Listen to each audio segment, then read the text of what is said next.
বড় একটা বিশ্বব্রহ্মাণ্ডে আমরা তো কেউ না, কিছু না। আমরা যদি আমাদের ছোট ছোট প্রাপ্তিগুলোকে বড় করে দেখি, তাহলে আসলে আমরা নিজেরাই কিন্তু পরাজিত হয়ে যাই। দৌড়ের আমি বিপক্ষে না, কিন্তু আমি অসুস্থ দৌড়ের বিপক্ষে। আমার মনে হয় বিবেকের রেসে এগিয়ে থাকাটা অনেক বেশি জরুরি, এবং সারাক্ষণ এই প্রতিযোগিতার মধ্যে থাকাটা আসলে মানুষকে ম্রিয়মাণ করে দেয় এবং ছোট করে। কোনো ভিখারিকে দেখলে বলতেন যে আজকে ওর হাত এখানে, হ্যাঁ, তোমার হাত এখানে, কবে তোমার হাত এখানে হবে তুমি তো জানো না। সো আমি মনে করি যারা আমাকে ফোন করছেন, আমি যদি তার কোনো উপকারে লাগি, তাহলে আমার সন্তানদের যদি কোনো দিন কারোর কাছে কোনো প্রয়োজন হয়, তাহলে তারাও ঠিকবে না। সো রাজনীতি তো পেশা হতে পারে না, এটার জন্য কিন্তু আমরা দায়ী, কারণ আমরা ছোটবেলা থেকে শেখাই না যে রাজনীতির মাহাত্ম্যটা আমরা কেউ শেখাই না, স্কুল কলেজে পড়ানো হয় না। অনেক কিছু পড়ি আমরা, কিন্তু রাজনীতি পড়ি না। ফ্রাস্ট্রেশনটা কি? It's a difference between reality and expectation.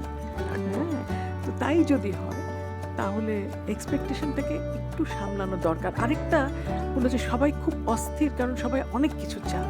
এখন দেখি আমি চোখে মানে কিছু বললেই আমার চোখে পানি চলে আসে, বা আমার মানে যে কোনো সিচুয়েশন আমার চোখে পানি চলে আসে, কারণ এখন বোধহয় সময় আমার ভেঙে পড়া।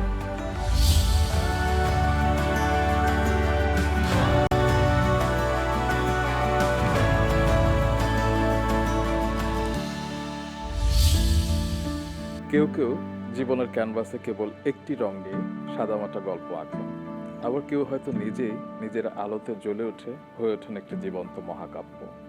আমার আজকের পডকাস্টের অতিথি দ্বিতীয় দলের মানুষ। একদিকে তিনি যেমন বিজিএমইর আঙিনায় পিএইচডি ডিগ্রিধারী প্রথম সভাপতির দায়িত্ব পালন করে ইতিহাস গড়েছিলেন, অন্যদিকে এই আলোকিত মানুষের ভেতরে লুকিয়ে আছে শব্দের পর শব্দ বুনে যাওয়া এক সংবেদনশীল কবি মন। শুধুমাত্র তার একটি কথা কিংবা একটি শব্দ কত সহস্র তরুণের চোখে যে স্বপ্নের বীজ বুনে দিয়েছে, সাহস জুগিয়েছে, তার হিসেব নেই। জীবনে ঝড় এসেছে, একাকিত্বের শূন্যতাও তাকে ঘিরে ধরেছে, কিন্তু প্রতিবারই তিনি সেই শূন্যতাকে শোককে রূপান্তর করেছেন শক্তিতে। ডিয়ার ভিউয়ার্স অ্যান্ড লিসেনার্স, আজ বিহাইন্ড দ্য ফেম উইথ আরআরকের এই স্টুডিও অনেক বেশি আলোকিত, কারণ আজ আমার অতিথি আলোর পথের দিশারি ডক্টর রুবানা হক। আসসালামু আলাইকুম। ওয়ালাইকুম আসসালাম। কি সাংঘাতিক বড় একটা ইন্ট্রোডাকশন! আমি নিজেই তো একেবারে ভয় পেয়ে গেছি। আসলে আপনাকে আমরা এত ফলো করি, আপনার প্রত্যেকটা বক্তব্য শোনার চেষ্টা করি, আপনার প্রত্যেকটা কথা, প্রত্যেকটা দর্শনের ভেতরে নেওয়ার চেষ্টা করি। আপনি আমার সামনে বসে আছেন, আপনার সাথে কথা বলছি, আমার বিশ্বাস হচ্ছে না। এমনি কিন্তু প্রথম যেটা বললাম তখনই কিন্তু আমি তোতলালাম। তো তুমি যদি চাও যে আমি কন্টিনিউয়াসলি তোতলাই এবং ফল্টার করি, তাহলে আমার আপত্তি নেই, আমাকে যত পারো কমপ্লিমেন্ট দিতে থাকো। না, সেটা তো দিতেই থাকবো, কারণ আমি না এখানে বসবার আগে আপনার কিছু নেগেটিভ পয়েন্টসও খুঁজবার চেষ্টা করেছি, পেলাম না। না, সেটা তো হতে পারে না, প্রচুর নেগেটিভ আছে, আমাকে বলো, আমি লিস্ট করে আচ্ছা, দিচ্ছি। চলেন আপনার সাথে কথা বলতে বলতে আবিষ্কার করব। ঠিক আছে। মানে আপনার অনেক কথা আমি ভেতরে এমনভাবে নিয়েছি, আমি পাথেয় হিসেবে নেই আর কি। একবার আপনি বলেছিলেন যে আপনার জীবনে এত কাজ, আপনি যে শহরেই থাকেন আপনি রাত 2টায় আপনি ঘুমাতে যান, তারপরও ক্লান্ত হন না, কারণ আপনি ভালোবাসা দিয়ে সব কাজটা করেন। তখন আমি ভেবেছি আসলেই তো যে কাজটা আমি করব ভালোবাসা দিয়ে করব, তাহলে আমি ক্লান্ত হব না। প্রথমত ভুলটা ভাঙাই, এখন আর রাত 2টায় আমি ঘুমাই না। আচ্ছা। এখন রাত 12টার মধ্যে, ম্যাক্সিমাম 1টা, এরপরে আর আমি মনে করি আমার শরীরের জন্য ভালো না জেগে থাকা। আরেকটা কাজ করি, সেটা হলো রাত 9টার পরে চেষ্টা করি কোনো ইমেল টিমেল না দেখতে। আচ্ছা। হ্যাঁ, কারণ তখন আমার মনে হয় যে আগে যখন অনেক ইয়াং ছিলাম, তখন হয়তো বা রাত পর্যন্ত মেল করলেও মনে হতো কিচ্ছু না, কিন্তু এখন দেখি স্ক্রিন টাইম বেশি যদি আমার হয়, তখন আমার রাতে ঘুমের অসুবিধা হয়, কাজে আমি এটা করি না। জীবন আসলে অনেক কিছু শেখায়, তো তো এটা একটা শিক্ষা যে রাত 9টার পরে আমি কিছুতেই চেষ্টা করি যে স্ক্রিন অ্যাভয়েড করতে। পারি না, কিন্তু চেষ্টা করি। বাহ বাহ। তো আমি যে দর্শকদের বলছিলাম যে বাংলাদেশে আপনি বিজিএম এর প্রথম ডক্টরেট করা সভাপতি, অবশ্যই সেটি অনেক বড় একটি অর্জন, যেটা আপনাকে অনেকেই বলে যে প্রথম নারী সভাপতি, সেটা আমি বললাম না আর কি। তবে এই যে প্রথম নারী সভাপতি বলেন কিংবা প্রথম ডক্টরেট করা সভাপতি বলেন, আপনার ভিতর কি একটু হলেও অহংবোধ আনেনি? কখনোই আসে না, আসলে কখনোই আসেনি, এখনও আসে না, এবং আগামীতেও ইনশাল্লাহ আসবে না, কারণ এত বড় একটা বিশ্বব্রহ্মাণ্ডে আমরা তো কেউ না, কিছু না। আমরা যদি আমাদের ছোট ছোট প্রাপ্তিগুলোকে বড় করে দেখি, তাহলে আসলে আমরা নিজেরাই কিন্তু পরাজিত হয়ে যাই। অহং খুব বড় একটা আমি মনে করি বোঝা। হ্যাঁ, কাজেই আমি সবাইকে এটা বারবার বলি যে বিনয়ের কোনো বিকল্প নাই।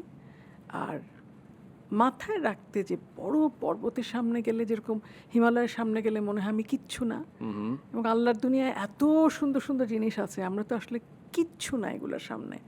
আমাদের যে কোনো রকম অর্জন বা প্রাপ্তি আসলে আমি মনে করি নিষ্প্রভ হয়ে যায় যখন আমরা চিন্তা করি যে আল্লাহর দুনিয়ার এত বড়, ফাবিআই আলাই রাব্বিকুম আতুকাজ্জিমান। হ্যাঁ, so for me I don't think I am any one at any point.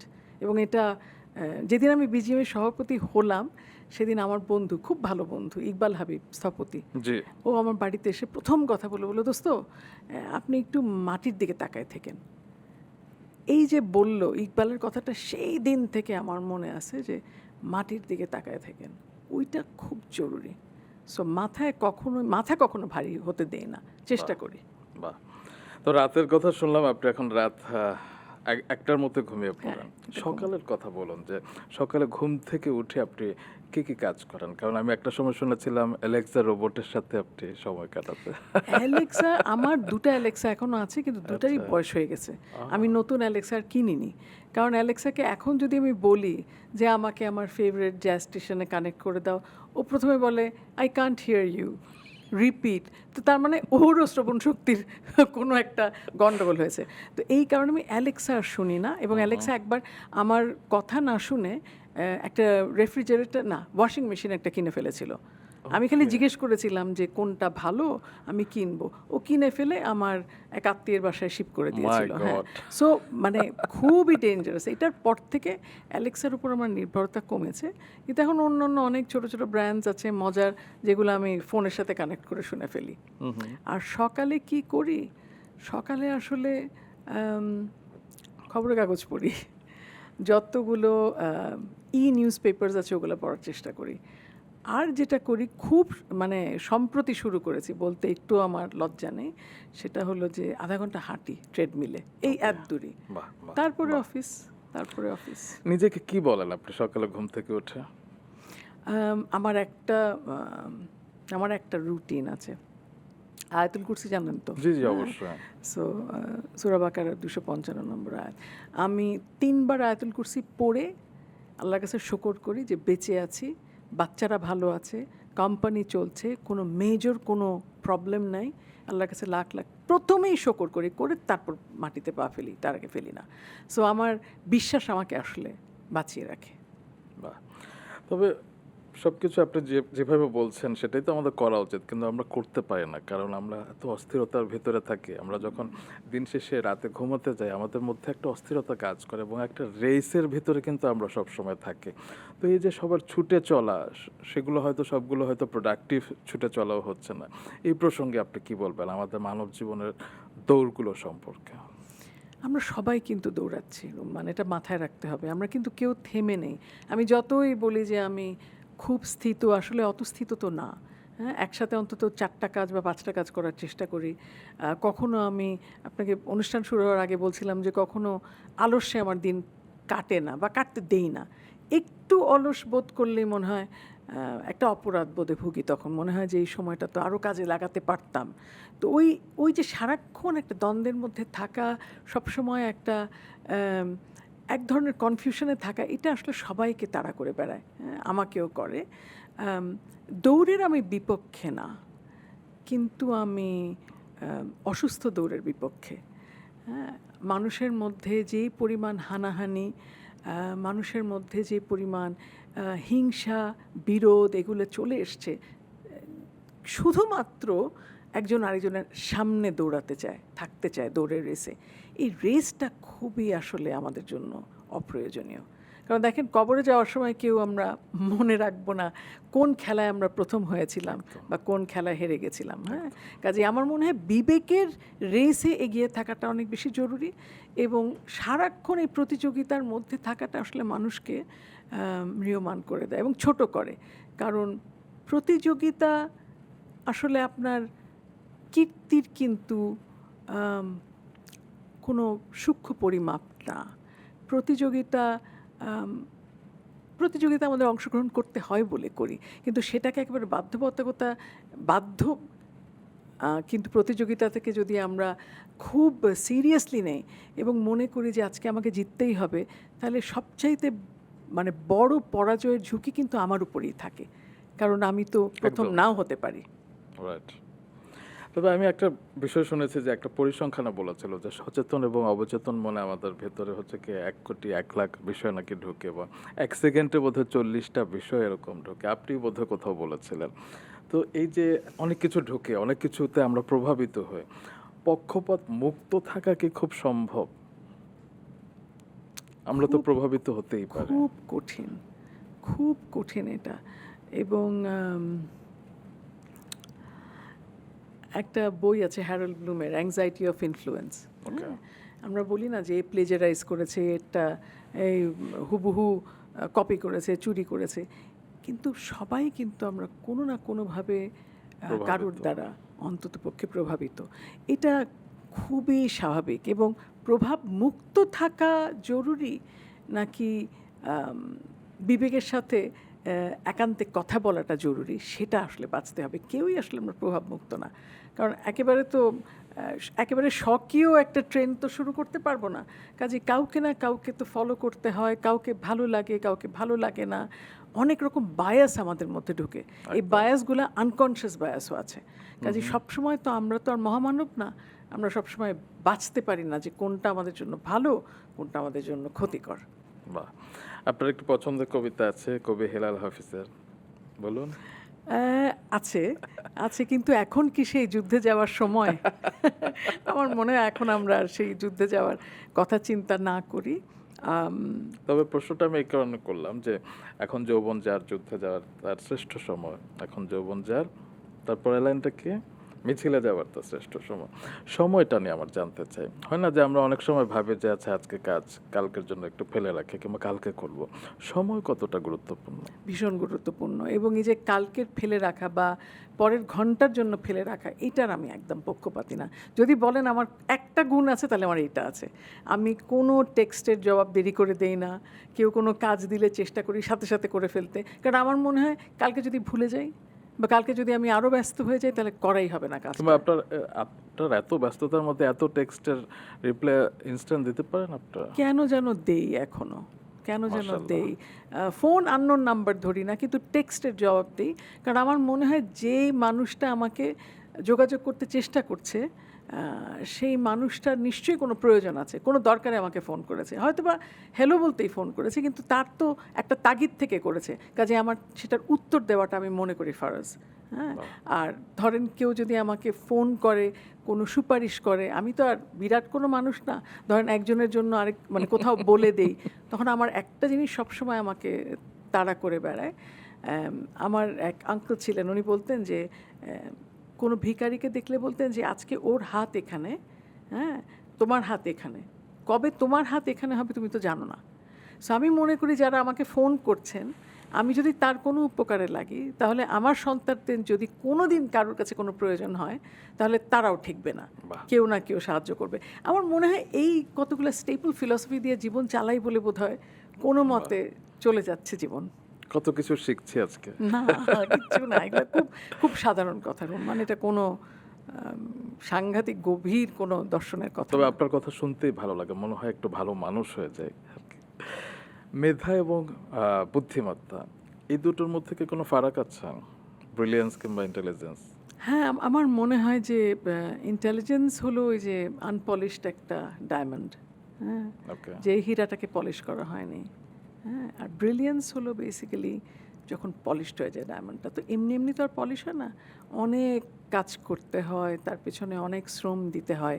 তো এইটা আসলে ইন্টেলিজেন্স, তো অনেকে ইন্টেলিজেন্ট আছে, কিন্তু কয়জন ওই জায়গাটায় যেতে পারেন, হ্যাঁ, কয়জন আসলে সাফল্যের চূড়ায় পৌঁছাতে পারেন। পৌঁছাতে তখনই পারেন যখন নিজেকে ঘষা মাজা করেন। ঘষা মাজাটা খুব জরুরি, আর না হলে ব্রিলিয়েন্স আসে না। যদি তরুণদের জন্য জানতে চাই যে তরুণরা নিজেদের কর্মদক্ষতা কিভাবে আসলে বাড়াতে পারে, কারণ হয় না যে অনেক সময় আমরা আমাদের দেশে যেটা আমরা শুনি যে ছোটবেলা থেকে ভাবে যে ডাক্তার ইঞ্জিনিয়ার বাবা মার কাছে, কিন্তু পরবর্তীতে বেশিরভাগই আসলে হয়তো আরেক পেশায় চলে যায়, স্বপ্নগুলো আসলে একরকম থাকে না, লক্ষ্যটাও আসলে পুরোপুরি স্থির থাকে না। এই যে লক্ষ্য স্থির হওয়া এবং কর্মদক্ষতা বাড়ানো, এটার আসলে কোনো সংযোগ আছে? আম, এখন তো আসলে নানা রকম ডাইভারশনস আছে, তাই না? স্ক্রিনের ডাইভারশন আছে, সোশ্যাল মিডিয়ার একটা ডাইভারশন আছে। আমাদের সময় তো এত কিছু ছিল না, আমরা একটাই ভেবেছি, একটাই করেছি। আমি সাংবাদিক হতে চেয়েছি, পারিনি, গিয়ে হয়েছি ব্যবসায়ী। একাডেমিক হতে চেয়েছি, পারিনি, হয়েছে গিয়ে আবার ব্যবসায়ী। তো আমাদের সময় একটা জিনিস ছিল যে যা কিছু আছে সেটা নিয়েই আমরা চেষ্টা করতাম যে ভালো করে করব। জীবন সামনে যে সুযোগটা এনে দিত তার সেইটাকে পেরিয়ে অন্য কিছু ভাবতাম না, কারণ মনে হতো মধ্যবিত্ত পরিবার থেকে বড় হওয়া, তো সবসময় মনে হতো যে যদি এরপরে কোনো সুযোগ না আসে, এক ধরনের নিরাপত্তাহীনতায় ভুগতাম, যেটা আজকালকার বাচ্চারা ভোগে না। এটা কিন্তু অ্যাডমিরেবল যে ওদের কিন্তু আসলে কেউই খুব ইনসিকিউর না। প্রত্যেকটা মানুষই চেষ্টা করছেন কিছু না কিছু করবেন, একটা স্টার্ট আপ করবেন, নাহলে কিছু একটা করবেন। কাজে আমার মনে হয় মনের আনন্দটাকে সবাই যদি একটু গুরুত্ব দিয়ে কাজ করেন, তাহলে সেটাই তার লক্ষ্য হওয়া উচিত এবং সেটার পেছনেই ছোটা উচিত। এক্ষেত্রে প্রাসঙ্গিক প্রশ্ন যে চাকরি কিংবা ব্যবসা, এই দুটো করাইটা কি খুব জরুরি? হয় না যে আপনি যেটা বললেন মনের আনন্দে কাজ করা উচিত, কেউ যদি এই চাকরি কিংবা ব্যবসার বাইরে অন্য কিছু করতে চায়? নিশ্চয়ই করবে, এখন তো অনেক কিছু হয়।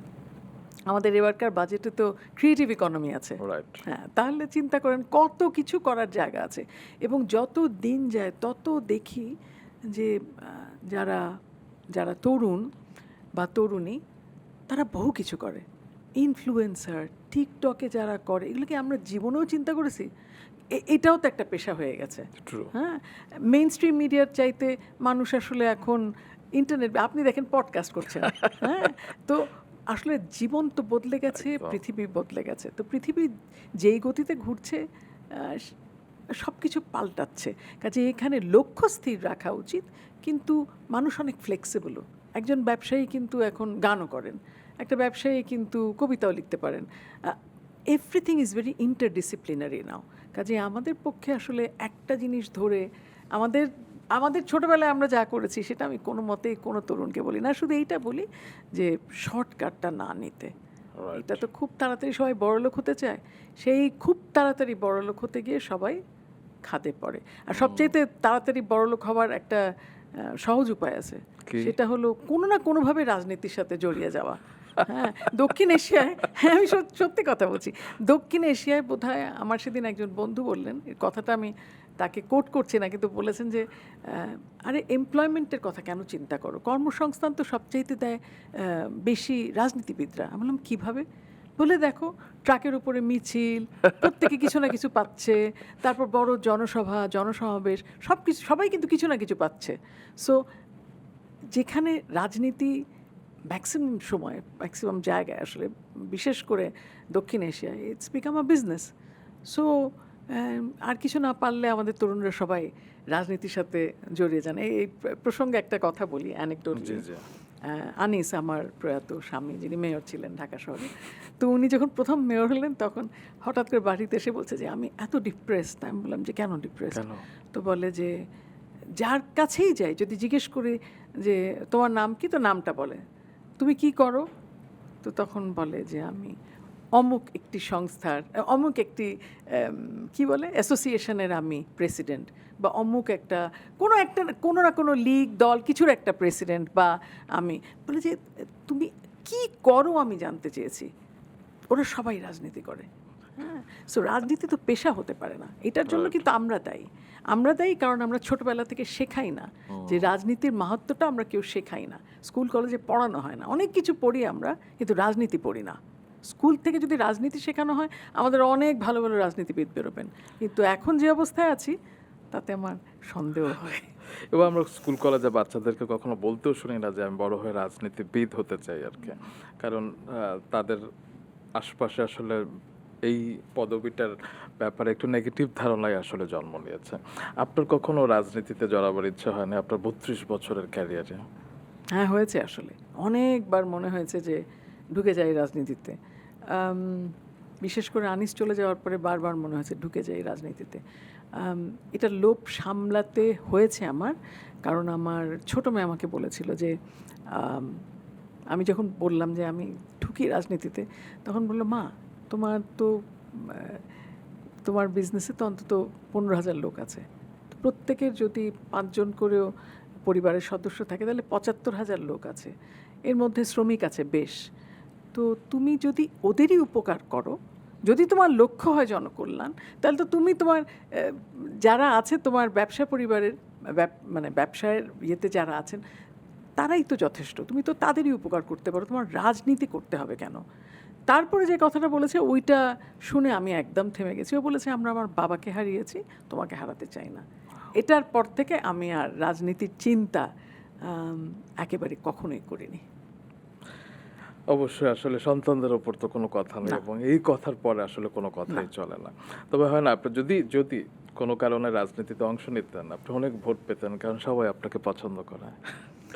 ভোট পাওয়াটা তো ভোট অনেকেই অনেক পায়, হ্যাঁ, কিন্তু তারপরে গিয়ে কি করতাম, হ্যাঁ, তারপরে কি করতাম জানি না। আর আমি এমনি অন্য অনেকগুলো জায়গায় আমার অনেক সাহস আছে, কিন্তু আমি বদনাম সহ্য করতে পারি না। একটু যদি কোথাও কেউ কিছু বলেন, আমার ভীষণ মন খারাপ হয়, ভীষণ মন। দেখেন, আমরা কেউ সাদা বা কালো না, সবাই আমরা ধূসর, কিন্তু একজন যদি কেউ কিছু কোথা থেকে একটু কটূক্তি করেন, আমার গায়ের চামড়া খুব পাতলা, আমি সহ্য করতে পারি না। সো আমি কেন এই কষ্ট নেব? আচ্ছা, এই যে এত বছর ধরে আপনারা এই কাজের সাথে যুক্ত আছেন, তারপরে এত নরম মন কিভাবে আসলে? আমি জানি যে আনিসুল হক, শ্রদ্ধেয় এবং প্রয়াত আনিসুল হক, এবং তিনিও বেশ নরম মনেরই ছিলেন আর কি। তো কিভাবে আপনারা এত কিছু সামলেছেন? আনিস খুব নরম ছিল না, কিন্তু আনিস বেশ কঠিনই ছিল, হ্যাঁ, অত নরম ছিল না, তবে মনটা আসলেও নরম ছিল। হ্যাঁ, কর্মক্ষেত্রে সবসময় না, কিন্তু মনটা নরম ছিল। আমার মন নরম, হ্যাঁ, আমার মন সবসময় নরম, কারণ আমি মা। আমার সবচাইতে বড় পরিচয় এক সময় ছিল আমি মা, এখন আমার সবচাইতে বড় পরিচয় হলো আমি দাদি এবং নানি। আমার 5টা নাতি নাতনি আছে, তো মন তো শক্ত করার কোনো উপায় নেই। আর তাছাড়া আমার অফিসে যারা আমার সহকর্মী, তারা সবাই আমার সাথেই মোটামুটি বড় হয়েছেন এবং বৃদ্ধ হয়েছেন, কাজেই তাদের সাথেও তো চেঁচাতে পারি না। কালকে একটু চেঁচিয়েছি, তো আমার দৌড়ে আমার একজন সহকর্মী এসে বলল যে, ম্যাডাম, আপনি যে চেঁচাচ্ছেন, আমরা চিন্তা করছি আপনার প্রেশারের কী হবে। আমি বললাম, বেঁচে গেছো, কারণ আমার লো প্রেশার, আমার হাই প্রেশার না, কাজে আমার স্ট্রোক হবে না। আমি এই জন্য সুযোগ নিয়ে একটু চেঁচাই মাঝে মাঝে। বাট মন, হ্যাঁ, মন নরম, কারণ সেটার অবশ্য একটা সৌন্দর্য আছে। হ্যাঁ, মানে আমার না, আমি খুব কঠিনভাবে কাউকে কখনো বিচার করি না, কারণ দেখেন, আমারও তো 10টা বা 100টা আমার মধ্যে কত রকম দোষ আছে, আমার ত্রুটি হয় কত জায়গায়। তো ক্ষমা সুন্দর দৃষ্টিতে দেখলে আমি যদি কাউকে ক্ষমা করি, তাহলে আমারও একটা চান্স থাকে আর কি কনসিডার হওয়ার। ম্যাম, আপনাকে পোস্টমর্টেম করতে বলি আপনার দোষগুলো। ওই যে হঠাৎ হঠাৎ রেগে যায়, এটা একটা। অনেক দোষ আছে, মানে বলবো সবার সামনে, অনেক দোষ আছে। একটা হলো যে যথেষ্ট বই পড়ি না এখন আর, যেটা অনেক পড়তাম আগে। যথেষ্ট লিখি না, এগুলো অবশ্য দোষ না, এগুলো অপারগতা। সেগুলো হতেই পারে, দোষ নাই না, দোষ আছে, দোষ অনেক আছে, চিন্তা করার চেষ্টা করছি। আচ্ছা, আমরা পরে শুনবো। হ্যাঁ, আমি চিন্তা করতে থাকি ততক্ষণে। আচ্ছা, তরুণ প্রজন্মের জন্য অনেক টিপস নিচ্ছিলাম, আপনি একটু নেটওয়ার্কিং নিয়ে বলেন। হয় না যে নেটওয়ার্কিংটা কতটুকু জরুরি একজন তরুণের জন্য কিংবা সবার জন্য? এখন আমি না কখনোই নেটওয়ার্কিংয়ে বিশ্বাস করিনি। মানে আমি যখন কোনো অনেক সময় প্রোগ্রাম ফ্লো দিয়ে দেয় না, সেখানে লেখে লাস্টে গিয়ে নেটওয়ার্কিং ইভেন্ট, নেটওয়ার্কিংটা শুরু হবে। নেটওয়ার্কিং মানে আমাকে কখনো নেটওয়ার্কিং করতে হয়নি আসলে, কারণ আমি মনে করি কেউ যদি দক্ষ হয়, তখন পৃথিবী তাকে এমনিই খুঁজে বের করে। হ্যাঁ, নেটওয়ার্ক করে যেটা হয়, হ্যাঁ, অনেক মানুষের সাথে পরিচিতি বাড়ে। আর একটা গুণ আছে নেটওয়ার্কিং, সেটা যদি মেন্টর খুঁজে পাওয়া যায়। হ্যাঁ, যদি যে কোনো তরুণ বা তরুণী যদি আমাকে অ্যাপ্রোচ করে, আমি চেষ্টা করি অন্তত কিছু পারি বা না পারি, অন্তত আরেকজনের সাথে কানেক্ট করে দিতে, বা কোনো অ্যাডভাইস খুঁজে আমি এক লাইনে হলেও একটা অ্যাডভাইস দেওয়ার চেষ্টা করি। ওই যে মেন্টরশিপের অভাব আছে আমাদের দেশে। এক্স্যাক্টলি, এই প্রসঙ্গে আমার পরের প্রশ্নটা ছিল যে মেন্টরশিপ আমরা অনেক সফল মানুষদেরকে দেখি কিংবা দূর থেকে তাদের অনেক কথায় অনুপ্রাণিত হই, কিন্তু আপনার সম্পর্কে আপনি তো এখন বললেন, আমি আগেও শুনেছি যে আপনার কাছে কেউ যদি কোনো কিছু জিজ্ঞেস করে সেটা আপনি যেই হোক যখনই হোক আপনি তাকে হেল্প করেন, কিন্তু আমরা সব সফল মানুষদের সেই মেন্টরশিপ করতে দেখি না আর কি। তো মেন্টর কি আমাদের এখানে খুব কম, আপনি কি মনে করেন? আমার মনে হয় আমাদের সমাজে দেশে অনেক গুণী মানুষ আছেন, হয়তো সময় থাকে না সবার, সেটা একটা হতে পারে। সদিচ্ছার অভাব আছে বলে আমি মনে করি না।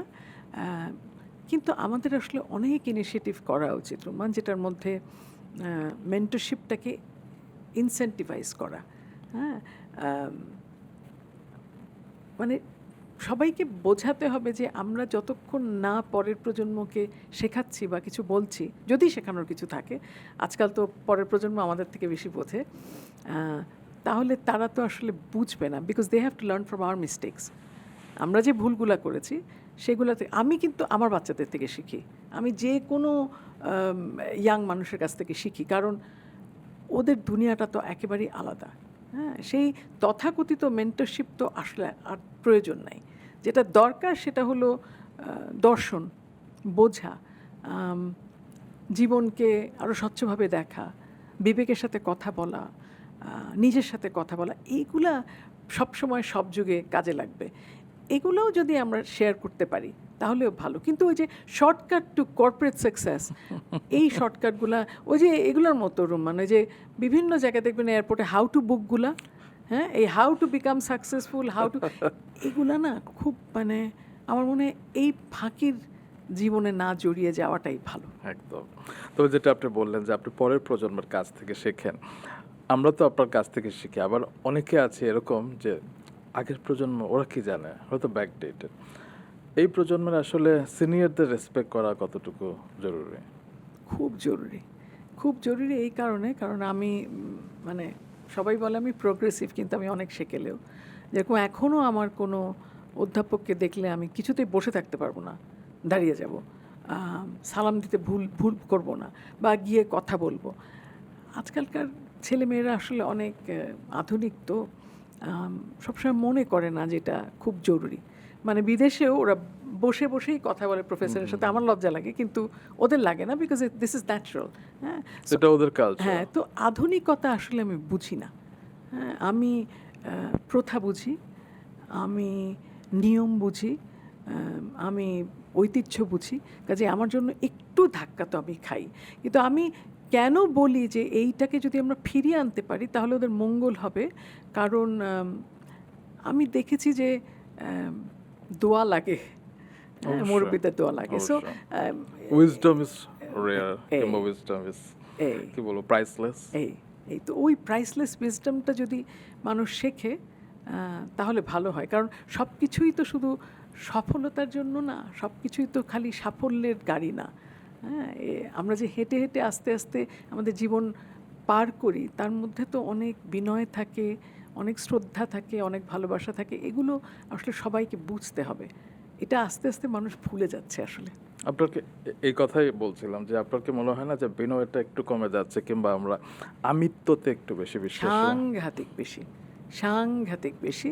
এবং সবাই কোথাও, আমি আজকাল কোথাও গেলে আমি দেখি সবাই খুব জাহির করে নিজেদেরকে, কিন্তু ওই যে বোকা নির্বোধ ছাড়া আসলে কেউই জাহির করা উচিত না, কারণ আমরা তো কিছু না, আসলেই কিছু না। এবং প্রকৃতির দিকে তাকালেও নিজেকে মানে মনে হয় যে আমি আসলেই তুচ্ছ, মানে মানে এটা তুচ্ছাতীত, কি বলে শব্দটা, যাই হোক, খুবই ছোট, খুবই ক্ষুদ্র, হ্যাঁ, বালিকণার চাইতেও ছোট। তা এখন আমাদেরকে বুঝতে হবে যে এই ক্ষুদ্রতাটাকে আমরা ধারণ করে যদি বিনয়ের সাথে জীবনটা পার করতে পারি তাহলে ভালো। কারণ অ্যাটলিস্ট আমার জীবনে মনে হয় যে সবচাইতে বড় level, apart from being a mother and a grand mother, সেটা হলো মানুষ যদি বলে যে তুমি ভালো মানুষ, সাংঘাতিক খুশি হয়ে যাই আমি, কারণ ওইটা অনেক বড় অর্জন। বাকি অর্জনগুলো না থাকলেও কিছু যায় আসে না, কিন্তু ভালো মানুষ এইটা অর্জন করা খুব মানে দুষ্কর আমার মনে হয়। অবশ্যই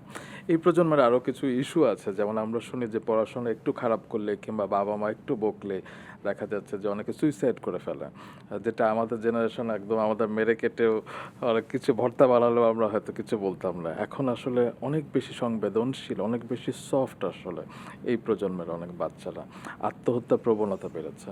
এই প্রসঙ্গে আপনি কি বলবেন? মেন্টাল হেলথ একটা বড় ইস্যু এখন। হ্যাঁ, আমি একটা বিশ্ববিদ্যালয়ের সাথে জড়িত, তো সেখানে আমার এই মাসের শেষে আমার টেনিয়র শেষ হচ্ছে 4.5 বছর পরে। সেখানে আমাদের অনেক বিদেশি মেয়ে আছে, সবাই এত নিরাপত্তাহীনতায় ভোগে, এবং যারা বিদেশ থেকে, যেরকম আফগানিস্তান থেকে মেয়ে আছে, হ্যাঁ, যারা ডিসপ্লেসড, হোমলেস, বাড়ি নেই, বাড়ি থেকে পালিয়ে এসছে, তাদের এই মানসিক অবস্থা সামলানো খুব কঠিন হয়ে যায়। কারণ মেন্টাল হেলথে আসলে প্রথমত মেন্টাল হেলথ আগে তো আমরা কখনো ভাবতামই না। কে পরোয়া করেছে? বাবা মা মারতো তো মার খেতাম, কে কাঁদছি না একেবারে মানে আমিও তো আমার বাচ্চাদেরকে পিটিয়েছি। তখন এটা শুনলে তো মানুষ আমাকে বলবে যে কি একটা অ্যাবিউসিভ মাদার, কিন্তু আসলে তো এটা অ্যাবিউজ না। হ্যাঁ, কিন্তু ওই যে বলতো শক্তের ভক্ত নরমের জম, হ্যাঁ, তো তখন অত নরম ছিলাম না। এই যে এটা একটা আমার দোষ, বাচ্চাদেরকে পিটিয়েছি, এরকম আরও অনেক দোষ আছে। তো আমার মনে হয় যে মানসিক স্বাস্থ্য নিয়ে আসলে অনেক কাজ করা উচিত। পৃথিবী এখন অনেক বেশি সংবেদনশীল, এটাকে গুরুত্বের সাথে দেখা দরকার। কারণ আমাদের সময় যে জীবন আমরা কাটিয়েছি সেটা মানে মনে হয় অপেক্ষাকৃত আমাদের সহজ ছিল, সরল ছিল। এখন তো আর এত সরল নেই। পৃথিবী বদলাচ্ছে, পৃথিবীতে অনেক যান্ত্রিকতা চলে এসছে, হ্যাঁ, অনেক কমপ্লিকেটেড হয়ে গেছে সব কিছু। কাজে আজকালকার বাচ্চাদেরকে তো অনেক বেশি ঝড় সামলাতে হচ্ছে, তো হয়তো সেটা নিতে পারে না। আমরা যেভাবে রিফিউজালটাকে নিতাম হয়তো বা ওরা নিতে পারে না। ওই জায়গাটায় আমাদেরকে আরেকটু কেয়ারফুল হতে হবে, এবং এটাকে আমি কোনো মতেই ছোট করে দেখতে পারবো না। নরম বলে যে সে দুর্বল বা তাকে শক্ত হয়ে দাঁড়াতে হবে এটা বলতে পারবো না আসলে। হ্যাঁ, কারণ এটা বলার সাহস আমার নেই। শুধু আজকালকার বাচ্চারা না, মেন্টাল হেলথের শিকার কিন্তু আসলে আমরা অনেকে, আমাদের মেন্টাল হেলথ অনেক নড়বড়ে আজকাল। এর পেছনে কি কোনোভাবে সোশ্যাল নেটওয়ার্ক দায়ী? কারণ আমরা সোশ্যাল নেটওয়ার্কে অনেক সময় দেখা যাচ্ছে যে আগে আমরা হয়তো একটা দুইটা ড্রেসই পরতাম, এখন হয়তো এক ড্রেস অনেকবার পরলে হয়তো সেখানে লেখা হয় যে তুই এই ড্রেসটা সেদিনও পরেছিলি, কিংবা আমরা কোথাও খেতে গেলে আমরা ছবি তুলি, কিংবা সারাক্ষণ আমরা লেখালেখি করছি, লেগ পুলিং করছি। এর জন্য কি দায়ী সোশ্যাল নেটওয়ার্ক?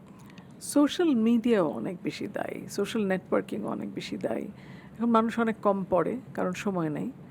আমার অনেক বন্ধুবান্ধব আছে যারা সকালে ব্রেকফাস্টেও একটা ইয়েতে যায়, দাওয়াতে যায়, ব্রাঞ্চ করে, লাঞ্চ করে, টি করে, ডিনার করে।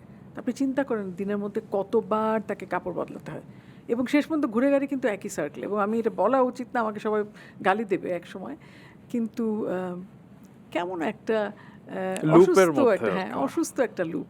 তো আমার মনে হয় যে একটু নিজের জন্য সময় রাখলে বোধহয় ভালো, যেটা আমিও পারি না, কিন্তু উচিত চেষ্টা করি। মানে একেবারে একলা সন্ধ্যা কাটানোটা খুব জরুরি।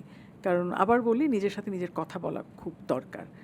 এই কারণে আসলে আবার এইটাও ঠিক রোমানা, আমাদের যেরকম আমরা যখন মা হয়েছি তখন কিন্তু কোনো যে বলে না পিটিএসডি, এগুলো আমরা কখনো শুনিও নি। হ্যাঁ, মন খারাপ লেগেছে, আচ্ছা নিজেরা ঠিক হয়ে গেছি। কিন্তু এই যে নিজেরা ঠিক হতে কিন্তু অনেক কষ্ট করতে হয়েছে। আজকালকার এগুলো তো অনেক ইজিলি ডায়াগনোজড, কাজে এগুলোর অনেক ওষুধ আছে, অনেকভাবে হ্যান্ডেল করা যায়। অনেককে দেখি যে চটপট করে ঘুমের ওষুধ খেয়ে ফেলে, আমি খাই না।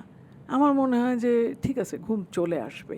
তো ওই ঘুরে ঘাড়ে কিন্তু আমি একটা জিনিসই বলি যে নিজের সাথে কথা বলা বাড়ান। কারণ দেখেন ফ্রাস্ট্রেশনটা কি, it's a difference between reality and expectation. হ্যাঁ, তো তাই যদি হয় তাহলে এক্সপেকটেশনটাকে একটু সামলানো দরকার। আরেকটা হলো যে সবাই খুব অস্থির, কারণ সবাই অনেক কিছু চান। হ্যাঁ, যেরকম আমি বহু নতুন কাপল দেখি, প্রত্যেকটা মেয়ে দেখি সব এই শাশুড়ি বউ ঝগড়া, হাজব্যান্ডের উপর প্রেশার, এগুলোর কোনো মানে হয় না। In the grand scale of things এগুলো ম্যাটার করে না। জীবনে আসলে যেটা ম্যাটার করে সেটা হলো, মানে আমি আমার বাচ্চাদেরকে বলি, আমার 3টা বাচ্চারই বিয়ে হয়ে গেছে, সবাইকে আমি বলি যে বড় জিনিসটা দেখো, বড় পিকচারটা দেখো। কারণ আজকে যেটাকে মনে হচ্ছে সাংঘাতিক বড় একটা দ্বন্দ্ব, সেটা কিন্তু আগামী 10 বছর পরে কিন্তু এটা কিছুই না। হ্যাঁ, সো প্রায়োরিটাইজ ইয়োর সেন্সিবিলিটি। ওকে, হ্যাঁ, এইটা একটু চিন্তা করতে হবে যে আসলে কোনটায় আমার সেন্সিটিভ হওয়া উচিত।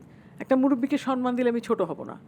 হ্যাঁ, এই খামাখাই ঝগড়া করে, এই যে সারাক্ষণ বিরোধ, শুধুমাত্র মানে সংসারে না, সব জায়গায় এই যে এত বিরোধ, এত পক্ষ বিপক্ষ নেওয়া, এটা আসলে ইটস নট ওয়ার্থ ইট।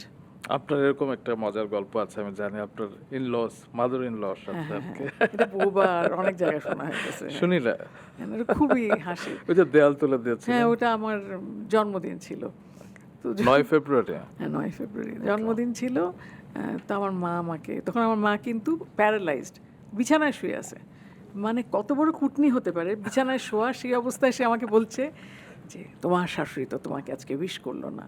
তখন কিন্তু সকাল, আমার এত রাগ উঠেছে। আমি বলছি, আমার শাশুড়ি যদি আমাকে না উইশ করে, আর 2 বুড়ি পাশাপাশি থাকতো, আচ্ছা। মানে পাশাপাশি মানে একই 3 তলার উপরে আমাদের বেডরুম, আমার শাশুড়িরা এক জায়গায় আর আমার আম্মা মাঝখানে, কারণ আম্মা প্যারালাইজড, একা রাখবে না, আনিস নিয়ে এসেছিল।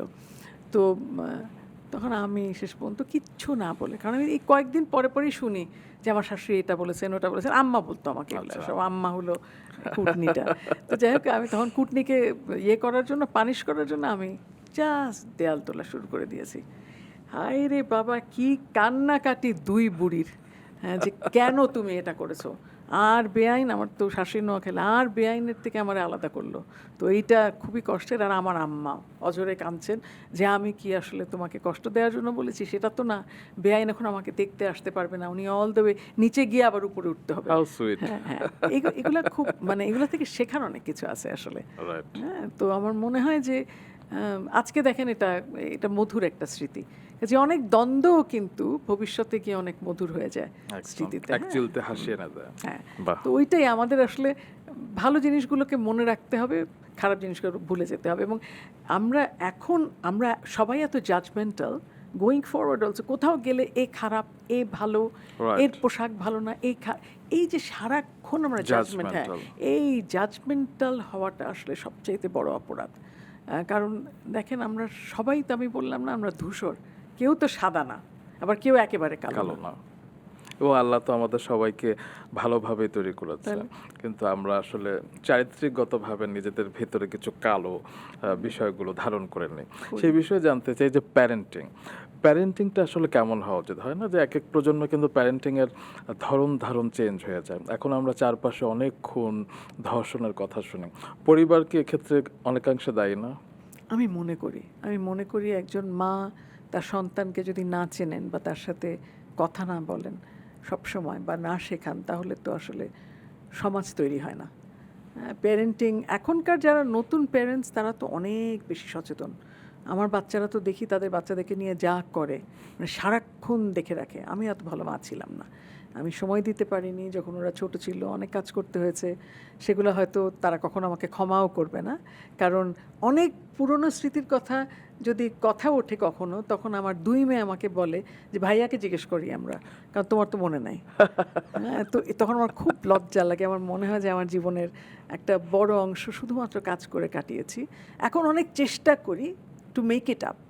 এখন এক ধরনের অপরাধবোধ কাজ করে, আর মনে হয় যে ওদেরকে কেমন করে এখন আমি আরও বেশি শান্তি দেবো। অনেক চেষ্টা করি, হয়তো কিছুটা সক্ষম হই, বেশিরভাগ সময় হয়তো বা ফেল করি। একদম। তো পরিবারই এক্ষেত্রে অনেকাংশে দায়ী। তো পরিবারের উচিত আসলে সন্তানদেরকে দেখে রাখা এবং ছোটবেলা থেকে তাদেরকে সেই লেসন দেওয়া, তাই না? সেটা তো বটেই, যে আমি যতই ব্যস্ত থেকেছি, বেসিক কতগুলো ফিলসফি শিখিয়ে দিয়েছি বাচ্চাদেরকে। যেমন? যে খুব সহজ, যেরকম বলেছি, টাকা পয়সা আজকে আছে কালকে নাই, তোমার বিদ্যা বুদ্ধি তোমাকে টেনে নিয়ে যাবে, আজকে আছে 1 সেকেন্ডে থাকবে না কোনো কিছু। এই ভয়টা ঢোকাতে পেরেছি ওদের মধ্যে, আল্লাহর ভয় ঢুকিয়েছি ওদের মধ্যে। আর কি ঢোকাতে পেরেছি, আর বলেছি মানুষের কল্যাণে লাগার চেষ্টা করো, কারো অপকার করবে না, পরচর্চা করবে না। এইগুলো সবসময় শিখেছি। আর কোনো আরেকটা জিনিস বলতাম, আমার আম্মা আমাকে বলতেন, এটা বাচ্চাদেরকেও আমি বলতাম, আমি বললাম খুন করে আসলে আমাকে বলতে হবে। সো ওই আস্থার জায়গাটা তৈরি করা খুব দরকার, যাতে করে বাচ্চারা সারাক্ষণ মার সাথে কথা বলতে পারে। মাকে বন্ধু ভাবতে হবে, আর নাহলে হয় না। আমার তো অনেক ছোট বয়সে আমার বাচ্চারা হয়েছে, যার জন্য আমি খুবই লাকি, ওরা সবাই আমার বন্ধু। হ্যাঁ, তো আর এখন তো মুরব্বী, সিরিয়াস মুরব্বী, ওদের কাছ থেকে ওরা আমাকে কন্ট্রোল করে। How sweet. তবে ছোটবেলায় আমি শুনেছি যে আপনার মা বাবার সাথে, ছোটবেলায় না, আপনি সারা জীবন আপনার মা বাবার সাথে কখনো মিথ্যে বলেননি এবং না। কথা বলার একটা জায়গা ছিল সবসময়। সবসময় ছিল। প্রথমত আব্বা আম্মা কখনো পড়াশোনা নিয়ে আমাকে ধাক্কা দেয়নি। বাথরুমে গিয়ে লাইট জ্বালিয়ে বই পড়েছি। কাজে কখনো আব্বা আম্মা বরং পড়তে মানা করেছে, বলছে কালকে পরীক্ষা, আজকে পড়ার দরকার নাই, বন্ধ করো, রেস্ট নাও, চোখ খারাপ হয়ে যাবে, এগুলো বলতো। কাজে ওই ধমক কখনো আমি খাইনি। প্রচণ্ড দুষ্টু ছিলাম, চঞ্চল ছিলাম, সব করতাম। অনেক ছেলে বন্ধু ছিল আশেপাশে, বিতর্ক করতাম। কিন্তু আমাদের ওই সময় আমার বন্ধুদের বাবা মারা কেউ এলাও করতেন না যে ছেলে আর মেয়ে একসাথে মিশবে। কিন্তু আমার বাবা মা সব সময় কোনো দিন আটকান নাই, যার জন্য আমার সব বন্ধুরা আমার বাড়িতে এসে যখন কোথাও বাইরে যাব তখন সবাই বলতো যে আমার বাসায়। কারণ আমার আব্বা আম্মা তো সত্যি কথা জানেন, ওদের আব্বা আম্মারা তো জানে না। তো ওই জায়গাটা আসলে মানে it's important to be transparent. আমি কখনো মিথ্যা বলিনি আমার আব্বা আম্মাকে। অনেক অপরাধ করেছি, অনেক অন্যায় করেছি, আব্বা আম্মা মাফ করে দিয়েছেন। অপরাধ থেকে শিখিয়েছেন, বকা দিয়েছেন। কিন্তু একটা জিনিস ঠিক, যে মুরব্বিদেরকে সবসময় সম্মান করেছি, এবং আমি আশা করি আমার মৃত্যুর শেষ দিন, আমার জীবনের শেষ দিন পর্যন্ত এটা চালিয়ে যাব, যদি কোনো মুরব্বি থাকে, কারণ এখন আমি সবার মুরব্বি। মা আপনাকে কিন্তু আরো অনেক কিছু শিখিয়েছেন, সেই শ্রদ্ধেয় হাদিয়াতুল মাওলা তাআলা। ওরে বাবার নামটাও তো ঠিক বলেছে। তো একবার ঝাড়ু নিয়ে বলেছিল না, যে ঝাড়ু দিলেও ঠিক মতো দিও, সব সময় বলতো এটা। ওর কাছ থেকে শিখেছি আসলে, যে এই কথাটা আমাকেও কিন্তু অনেক প্রভাবিত করেছে। তখন মনে হয় যে হ্যাঁ, যে কাজটাই করে, ছোট হোক বড় হোক, বেস্ট করব। হ্যাঁ, কারণ আমরা তো জানি না যে আমরা এর পরের মুহূর্তে কি করব। আমি এখান থেকে বেরিয়ে যে আমার সব কিছু থাকবে, সেটা তো কোনো অ্যাসুরেন্স নেই, কোনো গ্যারান্টি নাই। কাজে যেটাই সামনে আসবে সেটাই মনে হবে যে আসলে মনে করা উচিত প্রত্যেকের, যেটা আমার পরম কাজ এবং আমার একেবারে নিষ্ঠার সাথে করতে হবে, নাহলে আমি হালাল খাচ্ছি না। মানে মাথায় তো এটা রাখতে হবে, নাহলে তো হবে না। অনেক সময় হয় না যে আমরা বলি যে ইটস বিনিথ মি, যেরকম একটা চেয়ার কোথাও গেলে আমি যদি টানি, সবাই হ্যাঁ আপনি টানছেন কেন, এটা কিছু না। ওই যে মানুষের অহমটা, যে না ওনার এটা করা উচিত না, আমার করে দেওয়া উচিত, বা আমি টানবো না। আমার মানে মনে হয় যে, আবার বলি যে বিনয় ছাড়া আসলে তো কোনো আমাদের মানে কোনো গতি নাই, অস্তিত্ব নাই। সো ঝাড়ু দিলেও ভালো করে দেওয়াটা খুব জরুরি, কারণ আবারও বলি আমাদের পরের মুহূর্তটা অনিশ্চিত। আমরা জানি না সামনে কি হবে, আমরা কোন অবস্থায় থাকবো। কাজেই সব কিছুর জন্য প্রস্তুত থাকাই সভ্যতা। একদম।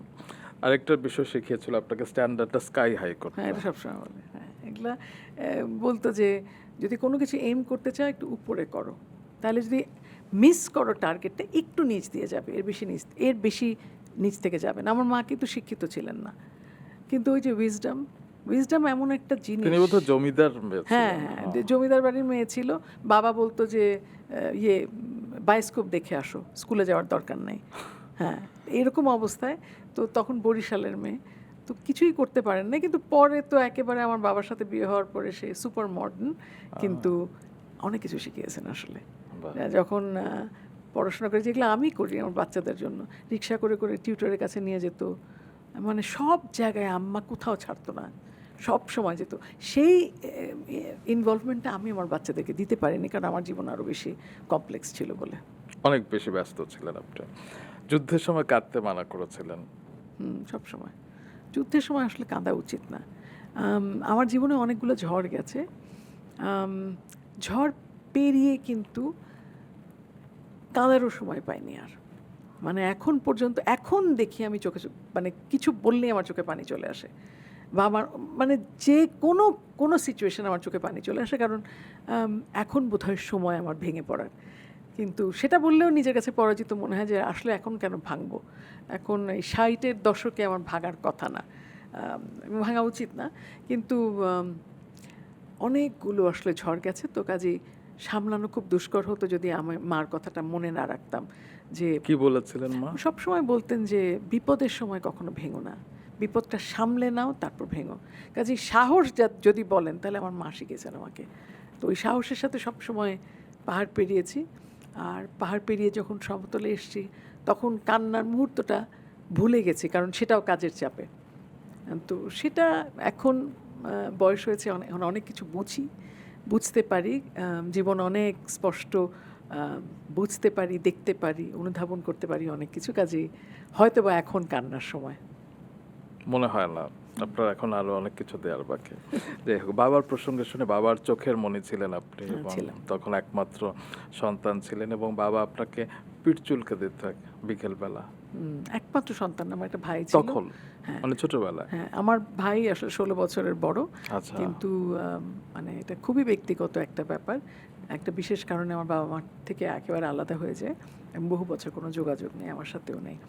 হ্যাঁ, বাবা পিঠ চুলকাতে বলতেন এবং পিঠের মধ্যে ওই তখন আমি বসে পয়সা দিয়ে ছবি আঁকতাম। তো কোনো দিনই আমি ভালো ছবি আঁকতে পারিনি। ওই কুঁড়ে ঘর আঁকতাম আর পাশে একটা তাল গাছ আর একটা নদী বয়ে যাচ্ছে, এর বাইরে আমি আজ পর্যন্ত কোনো ছবি আঁকতে পারিনি। তবে বাবা সংস্কৃত খুব ভালো বলতেন এবং হোমিওপ্যাথি খুব ভালো করতেন, এবং বাবা যদিও জুট মিলে কাজ করতেন, কিন্তু অ্যাস্ট্রোলজার খুব ভালো ছিলেন, যেটা আমি কোনোটাই পাইনি।